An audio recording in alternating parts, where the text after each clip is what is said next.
Hello everyone কি খবৰ আপোনালোকৰ আশা কৰো সকলোৱে ভালে আছে আৰু আজি মই এটা ৰেচিপি লৈ আহিছো আৰু সেইটো হৈছে জেং পিঠা মানে সৰুতে বহুত খাইছিলো আৰু মা বনাইছিলে আৰু লগতে আমাৰ ওচৰৰে খুৰীহতে বনাইছিলে তেতিয়া বহুত খাইছিলো কিন্তু মই কেতিয়াও বনাই পোৱা নাছিলো আৰু এইবাৰ জেং পিঠা বনালো আৰু কেনে ধৰণে বনালো আপোনালোকে ভিডিওটো চাব স্কিপ নকৰাকৈ আৰু যিসকলে এই চেনেলটো প্ৰথমবাৰলৈ আহিছে প্লিজ আপোনালোকে সাবস্ক্ৰাইব কৰি দিব আৰু লগতে বেল আইকনটো প্ৰেছ কৰি দিব ভাল লাগিলে ভিডিওবোৰ শেয়াৰ কৰি দিবলৈ নাপাহৰিব এতিয়া মই জেং পিঠা কেনে ধৰণে বনাইছো চাও হকচোন জেং পিঠা আপুনি চাউল পিচিও বনাব পাৰে আৰু নাইবা পিঠাগুৰি খুন্দি থোৱা পিঠাগুৰি দিও বনাব পাৰে আৰু মই এয়া ভাজি লোৱা পিঠাগুৰি লৈছো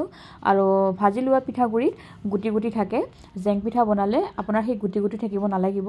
আৰু সেইভাবে মই এই পিঠাগুৰিখিনি মিক্সিত আকৌ ভালদৰে এবাৰ পিচি লৈ লৈছো আৰু তাৰ পিছত চালি লৈছো আৰু ধুনিয়া ময়দাৰ দৰে গুৰি হৈছে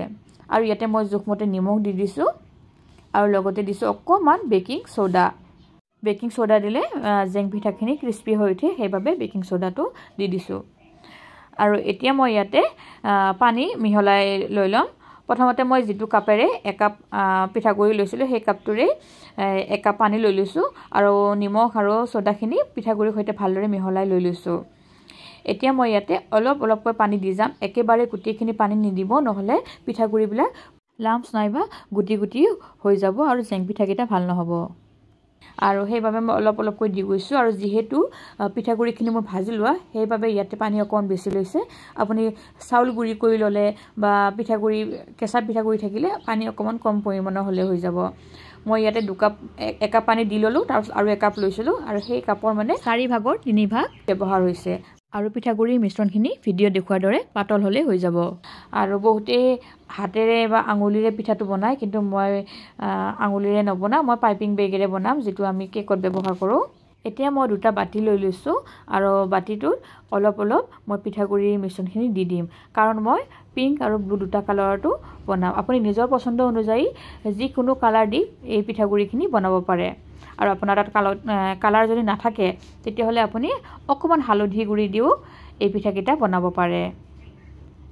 আৰু যেতিয়া আপুনি পিঠাগুৰিখিনি মানে মিশ্ৰণখিনি বেলেগ এটা বাটিত বাকি দিব তেতিয়া আপুনি কিন্তু পিঠাগুৰিখিনি লৰাই কৰিব নহলে কি হয়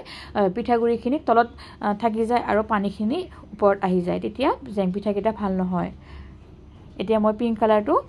মিহলাই দি দিলো আৰু তাৰ পিছত ইয়াতে ব্লু কালাৰটো মিহলাই দি দিম ব্লু কালাৰটো ধুনিয়াকৈ মিহলাই দি দিম আৰু এতিয়া মই তিনটা কালাৰত পিঠাগুৰিখিনি মিহলাই লৈ লৈছো বগা পিংক আৰু ব্লু এতিয়া মই তিনিটা পাইপিং বেগ লৈ এই পিঠাগুৰিখিনি পাইপিং বেগত ভৰাই দি দিম আৰু আপোনাৰ তাত যদি পাইপিং বেগ নাথাকে তেতিয়া হলে আপুনি মিঠাতেলৰ পেকেট নাইবা এই যে বেচনৰ পেকেট এনেকুৱা ধৰণৰ পেকেটটো ভৰাই এই জেং পিঠা বনাব পাৰে আৰু এটা কাপত মই পাইপিং বেগ দি দিছো আৰু তাৰ পিছত মই তাত জেং পিঠাৰ মিশ্ৰণখিনি দি দিম প্ৰথমতে মই পিংকটো দি দিলো আৰু তাৰ পিছত এয়া ব্লুখিনি দি দিছো মই এনে ধৰণে তিনটা পাইপিং বেগ ৰেডি কৰি লৈছো আৰু এয়া দেখিছেনে মই পাইপিং বেগত দিয়াৰ আগতে পিঠাগুৰিখিনি আকৌ এবাৰ মিহলাই লৈ লৈছো এতিয়া মই এখন কেচিৰ সহায়ত পাইপিং বেগটো কাটি লৈ লম আৰু বৰ বেছি মোটাও কৰিব নালাগে বৰ বেছি সৰুকেও কাটিব নালাগে নহলে পিঠাগুৰিখিনি ওলাই নাহিব আৰু এতিয়া মই এখন টাৱাত অকমান তেল দি নেপকিন এখনেৰে ভালদৰে মুছি দি দিছো আপুনি লোহাৰ টাৱা থাকে টাৱাটো দিব পাৰে যেবা ননষ্টিক মোৰাত যেহেতু ননষ্টিক আছিল সেইভাবে ননষ্টিক গতে বনাইছো আৰু এয়া আমি জিলাপি যেনে ধৰণে বনাও তেনেকৈ ঘুৰাই দি দিছো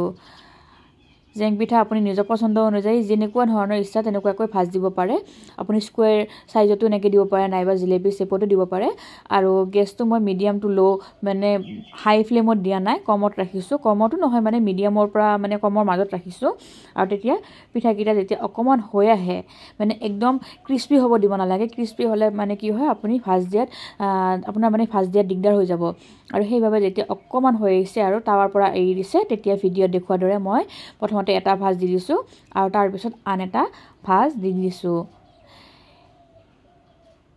এয়া দেখিছেনে জেং পিঠাটো হৈ গৈছে এতিয়া এইটো মই টাৱাৰ পৰা নমাই এখন প্লেটত থৈ দিম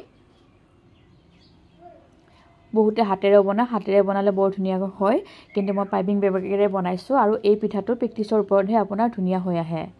এতিয়া মই ব্লু কালাৰত এটা বনাইছো এয়া চাওকচোন এইটো বৰ বেছি ভাল নহ'ল, কিন্তু হ'লেও মই ওলোটাই দি দিছোঁ আৰু ওলোটাই দি উঠি এনেকৈও জেং পিঠা হৈ যায়। মাজে মাজে দুই এটা ভাজ দিওঁতে বেয়া হৈছে, কিন্তু মেক্সিমাম পিঠাই ভাল হৈছে বাৰু। এয়া চাওকচোন, এনেকৈ মানে কি আপুনি যে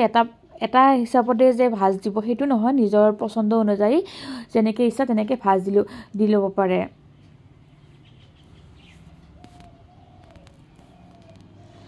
যেতিয়া এইটো হৈ আহিছে তেতিয়া মই আকৌ একেটা পদ্ধতিৰে ওলোটাই দি দিছোঁ আৰু তাৰপিছত আকৌ এটা ভাজ দি দিছোঁ।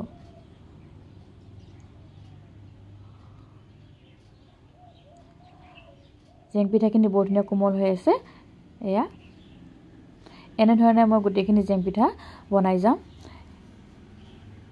আপুনি ষ্টাৰ হিচাপতো দিব পাৰে, নাইবা এনেকুৱা গোল গোল জিলাপি ষ্টেপ মানে জিলাপি ষ্টেপতো দিব পাৰে। তেনেকৈ জেং পিঠাকেইটা বনাই যাব আৰু আপোনালোকে কেনেধৰণে বনায়, আৰু মোৰ যদি বনোৱাত কিবা ভুল হৈছে আপোনালোকে জনাই দিবচোন আৰু ভিডিঅ'বোৰ চাই থাকিব। এতিয়া মই পিংক কালাৰৰ জেং পিঠা কেইটামান বনাই লৈ ল'ম। এয়া চাওকচোন, পিংক কালাৰ দি দিছোঁ আৰু তাৰপিছত একেটা পদ্ধতিৰে পিংক কালাৰৰ জেং পিঠাকেইটা ওলোটাই ভাজ কৰি দি দিছোঁ। এনেকৈ মই গোটেইকেইটা পিঠা বনাই লৈ ল'ম আৰু তাৰপিছত এখন ডলাত মই কাগজ পাৰি তাৰ ওপৰত জেং পিঠাকেইটা দি দিম। এখন ডলাত মই জেং পিঠাখিনি দি দিছোঁ আৰু এই জেং পিঠাখিনি মই ৰ'দত শুকুৱাই লৈ ল'ম। ভাল চোকা ৰ'দ হ'লে এদিনতে শুকাই যাব, আৰু যদি অকণমান কোমল ৰ'দ হয় তেতিয়া 2 দিন লাগিব। মই 2 দিন শুকোৱাৰ পিছত এয়া জেং পিঠাখিনি ধুনীয়াকৈ শুকাই গৈছে, আৰু শুকোৱাৰ পিছত এইখিনি বৰ ধুনীয়া টান হয়, আৰু এতিয়া আমি এই পিঠাখিনি তেলত ভাজিব পৰা হৈ গৈছে। এতিয়া এখন কেৰাহীত মই ৰিফাইন তেল দি দিছোঁ আৰু তেলখিনি ভালদৰে গৰম হ'বলৈ দিছোঁ। গৰম হৈ অহাত মই এখন এখনকৈ জেং পিঠা তেলত দি দিছোঁ আৰু এয়া চাওকচোন, পিঠাখিনি বৰ ধুনীয়াকৈ ফুলি আহিছে। গৰম তেলত দি দিব আৰু ফুলি অহাৰ লগে লগে পিঠাখিনি আপুনি নমাই আনিব। এনেকৈ এটা এটাকৈ জেং পিঠা মই গৰম তেলত দি যাম, আৰু যেতিয়া দুইফালে ভালদৰে ফ্ৰাই হৈ যায় তেতিয়া মই পিঠাকেইটা তেলৰ পৰা নমাই আনিম। আৰু যিকেইটা আপুনি নবনায় সেইকেইটা আপুনি এটা এয়াৰটাইট কণ্টেইনাৰত ভৰাই থৈ দিব, আৰু বহুত দিনলৈকে এই জেং পিঠাকেইটা ভালে থাকিব। আৰু যেতিয়া খাব ইচ্ছা যায় তেতিয়া আপুনি গৰম তেলত ভাজি খালেই হ'ল। এয়া মই এটা এটাকৈ গোটেইখিনি মানে মোক যিখিনি প্ৰয়োজন হয় সেই পিঠাকেইটা ভাজি লৈ লৈছোঁ। এই জেং পিঠাকেইটা বৰ ধুনীয়া ক্ৰিস্পি হয়, আৰু এয়াৰটাইট কণ্টেইনাৰত যেতিয়া আপুনি শুকান জেং পিঠাকেইটা ভৰাই থৈ দিব তেতিয়া বহুত দিনলৈকে ভালে থাকে। মই এটা জেং পিঠা আপোনাক ভাঙি দেখুৱাই দিছোঁ, আপুনি চাবচোন বৰ ধুনীয়াকৈ মচমচীয়া এটা শব্দ ওলাইছে আৰু বৰ ধুনীয়া ক্ৰিস্পি হয়। আৰু আপোনালোকে এনেধৰণে জেং পিঠা বনাই তাৰ ওপৰত